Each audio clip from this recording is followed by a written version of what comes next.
Il nous dit le Rav dans Sha'ar HaYichud, le deuxième chapitre. ובעבור זה מתחלק הייחוד כפי התחלקות דעות בני אדם ויתרון הכרתם בו על 4 חלקים. Et comme ça, il va se diviser les déotes, le Yichud Hashem, de faire en sorte qu'Akadosh Baruch Hu, il est un. Mais dans la tête de l'homme, ça va se diviser en 4 parties, dit le Rav.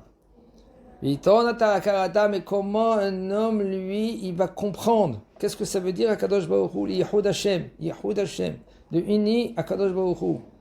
En premier, Tchilatan, Yichud Ha'el Balashon Bilvad. Le fait que l'homme, il unit Akadosh Baruch Hu dans la bouche. Il dit Hashem Echad. Qu'est-ce qu'il se dit? Akadosh Baruch Hu, il est un. Un dans la bouche. Et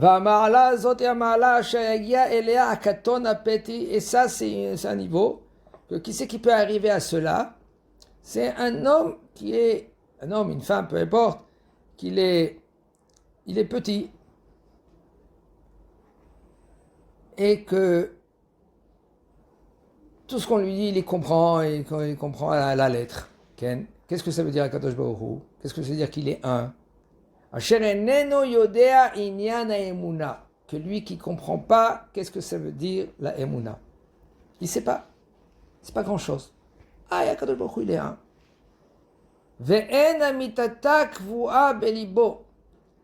Et la vraie emuna, elle n'est pas ancrée dans son cœur.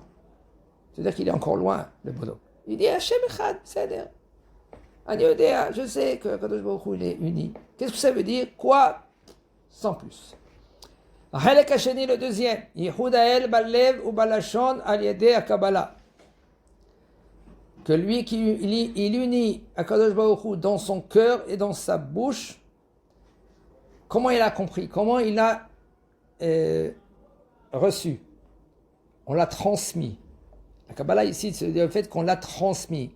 Il a étudié depuis qu'il est petit. On parle avec lui. Son père, il parle avec lui. Sa maman, et lui, il voit des gestes de son père et de sa mère. Il faut savoir qu'il n'y a pas mieux que cela. Comment papa et maman, ils se comportent, comme ça, les enfants, ils vont se comporter. Si, par exemple, maman, quand elle fait la Hamida, et l'enfant, il voit depuis qu'il est petit, il voit maman, qu'elle parle, elle bouge les lèvres. Quand il est petit, il ne comprend pas.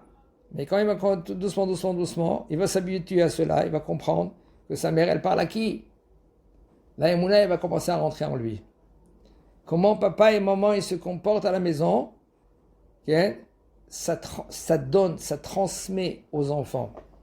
Et les enfants, la Emouna, il rentre. Quand papa, il commence à dire la Haggadah, et après qu'il a fermé le livre de la Haggadah, il se comporte autrement, ça c'est sûr, ça va rentrer dans leur cœur de l'enfant. Le contraire, papa il se contredit. Papa, lui, il fait la Hamida et il regarde le portable. Ou par exemple, même l'enfant, quand lui qui parle avec lui, il fait... Il commence à parler avec lui, il commence à... Même qu'il ne parle pas, mais il fait avec lui, il se tait, tout ça, etc. Tout ça, c'est pas trop évident. L'enfant, il grandit avec.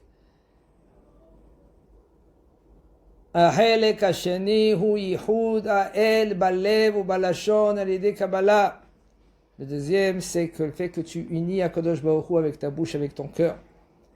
Comment on t'a transmis. Parce que lui, maintenant, il est ma'amin, il croit celui qu'il a transmis.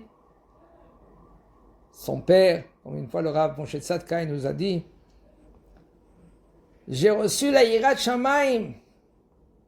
La Yirat Shamayim que j'ai reçue, c'est grâce à mon Rav. Quel Rav? Ça a eu beaucoup de Rabbanim. Il dit oui, mais j'avais un Rav quand j'avais 5 ans, quand lui il était à l'école, et il mangeait son casse-croûte avec nous tous. Il faisait des tilat yadayim, on faisait... Et lui, il faisait Birkat Amazon. Et quand lui, il disait V'tivnei Yerushalayim irabi mihera be'amenu, une larme, elle tombait de ses yeux. ותבנה ירושלים עירר במהרה בימינו. Là, tu reçois Yirat Shamayim. Quand tu fais Birkat Hamazon, comment tu fais Birkat Hamazon? L'enfant, il grandit avec. Ça, c'est une Kabbalah. Ve'enenu yodea mitat ha'inyan mitzad sichlo. Ça veut dire que lui, ve'utvunato, il ne sait pas grand-chose. C'est pas lui qui l'a commencé. Vous savez, quand on dit Eloké Abraham, Eloké Yitzhak, Eloké Yaakov. Pourquoi on ne dit pas une question qui se pose? Pourquoi on ne dit pas Eloké Abraham, Yitzhak et Yaakov? On dit Eloké Abraham, le Dieu d'Abraham, le Dieu d'Yitzhak. Pourquoi? Dis-moi Eloké Abraham, Yitzhak et Yaakov, c'est tout. Même Akadosh Baruch Hu, lui, maintenant, il est très, très, très court dans ses paroles. Il dit un mot, c'est tout. La Torah, elle est aforba, aforba, des coups là-bas, il y a tout dans la Torah, tout ce qu'on peut s'imaginer dans la tête, il y a dans la Torah Kedosha.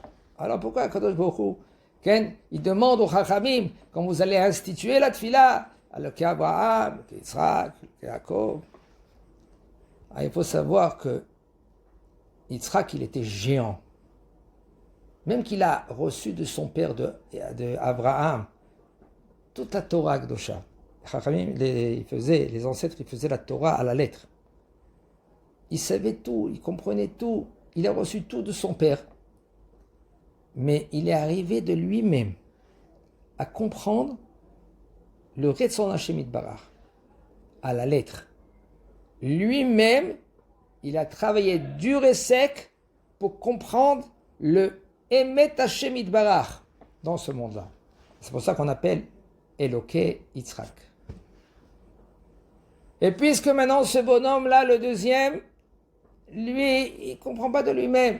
Il a reçu par son père, par sa mère, c'est bien déjà, c'est magnifique. Alors, que nous, on accepte, on reçoit la emunat mima qu'on a, que nos parents, ils ont. Regardez maintenant, nos grands-pères, qu'est-ce qu'ils faisaient? Grand-mère, ils ouvraient la fenêtre, ils levaient les bras et disaient Yarab, Kadosh Baruch Hu. Nous, on est. Nous, on dit, mettre de la maison, on va à la Beth Knesset, on prie, on revient, allez, métro, boulot, dodo. Et en fin de compte, pas comme nos ancêtres. Anshe emuna avadu ba'im bekoach ma'aseem.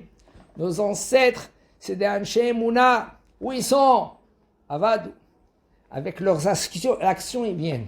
Le fait qu'ils ont une emuna de folie. Elle va y aller, nous, notre emuna, elle est très petite. Ce deuxième, qui est hiver, et lui, il est considéré comme un aveugle, animshach achre pikeach, que, en fin de compte, il est pris avec le pikeach. Pikeach, c'est quoi? C'est un homme que lui, qu'il est très... Il voit bien. Et il y a 10 personnes derrière lui. Ça veut dire que il met la main sur l'épaule de quelqu'un qui voit bien. Et lui, il est aveugle. Le deuxième, le troisième, quatrième, il met l'épaule sur le deuxième, troisième, sur le deuxième, quatrième, etc., etc. En fin de compte, qui c'est qui guide tous ces 10 personnes? C'est le premier que lui qui voit. Et tous, ils sont aveugles. Alors maintenant, si le premier, lui, maintenant, il va prendre à gauche, alors tout le monde, ils vont prendre à gauche. S'il va prendre à droite, s'il va s'arrêter, tout le monde, ils vont s'arrêter. C'est-à-dire, qui c'est qui guide? C'est le premier. Lui, ce bonhomme-là, il est considéré comme ces aveugles. Alors lui, il a reçu de son père, sa mère, son rave, mais lui, il n'a pas... Alors, le Harizal, il dit comme ça, un homme, lui, il est obligé de faire des hakirot, des drishot. Hakirot, ça veut dire d'approfondir. À qui c'est Akadosh Baruch Hu? Maretson Yitbarach. Faites très attention, il ne faut pas trop y aller très loin, parce que sinon, après, il peut arriver, comme il y en a qui ils lisent le Kuzari, et ils partent après Hashem Yishmor, ils partent dans tous les sens, et ils y vont, après, ils peuvent arriver à être kofer. Une fois, je suis parti en France, j'étais dans un Beth Knesset, il y en a un qui a commencé à faire pile poulim. Pourquoi c'est écrit Asur les d'abord batfila dire Torah. Et lui, il commence à faire des pile poulim. Comme ça, on peut faire comme ça, on peut faire comme ça. On doit être tamim. Avec la Emouna, on doit être tamim. Après qu'on a compris qu'on doit être tamim dans la Emouna, là maintenant on descend et essaie de définir les choses. Qu'est-ce que Akadosh Baruch Hu demande de toi? pareil de accepter. En premier, la première chose de accepter, de comprendre. Parce que des fois, tu peux te poser des questions et après une question, tu peux tomber. Da matashiv la apikoros. Il faut savoir comment tu vas répondre à un apikoros. Et de quoi il s'agit? Quel apikoros qu'on parle? Toi. Toi-même, tu as un apikoros. Tu peux arriver à cela. Alors, il faut que tu saches maintenant qu'est-ce que tu vas répondre. Combien de questions? Rabbi Meir Balanès, il avait des questions de folie dans la Torah. En fin de compte, il est resté Rabbi Meir Balanès. Pourquoi? Parce qu'il s'est dit à un moment donné, Zéou, même que j'ai des questions, Zéou, Akadosh Baruch Hu, il m'a dit quoi? De continuer à avoir une émouna temima. Des fois, il ne faut pas te poser des questions, il ne faut plus poser les questions. Parce que sinon, tu peux arriver à des réponses que tu peux chez Mishmor. Da matashiv la pekoros.